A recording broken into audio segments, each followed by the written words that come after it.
পটুয়াখালীর গলাচিপায় অ্যাপ্রোচ সড়কের নির্মাণ কাজে নিম্নমানের সামগ্রী ব্যবহারের অভিযোগ উঠেছে। গাইডওয়াল নির্মাণ ছাড়াই চলছে সড়কের কাজ। স্থানীয়রা বলছেন, নির্মাণ কাজে যথাযথ নজরদারি নেই এলজিইডির। পটুয়াখালীর রাঙাবালী প্রতিনিধি আইয়ুব খানের পাঠানো তথ্যচিত্রে বিস্তারিত জানাচ্ছেন সাকিব আল হাসান। প্রায় ৫.৫ কোটি টাকা ব্যয়ে ২০২৩ সালে নির্মাণ কাজ শেষ হয় পটুয়াখালীর গজালিয়া খালের উপর ৫১ মিটার দীর্ঘ এই গার্ডার সেতুর মূল কাজ।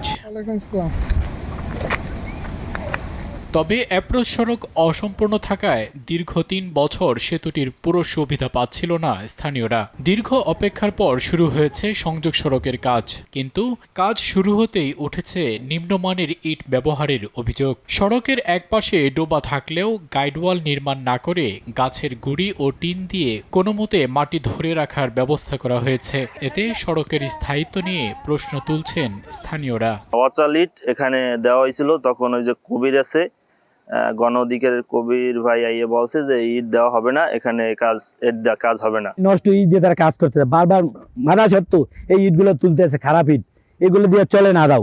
এটা জনগণের দাবি যাতে ভালো ইট দিয়ে কাজ করে। সরকার তো আর খারাপ কাজের জন্য করে নেই, ভালো কাজের জন্য করছে, আমরা তাই ভালোই চাই। বিভিন্ন পর্যায়ে ইট মিশিয়ে কাজ করা হচ্ছে বলছেন ঠিকাদারের এই প্রতিনিধি। এইটা একটু সমস্যা দেখা গেছে যে 70% ভালো, 30% খারাপ, এরকম দেখা দিচ্ছে। নির্মাণ সামগ্রীর মান যাচাই করা হবে বলছেন এলজিইডির এই প্রকৌশলী। বর্তমানের কাজ আমরা ম্যানেজারকে বারবার ফোনে বন্ধ করার জন্য বলছি, সে আমাদের কোনো কথা শুনে না।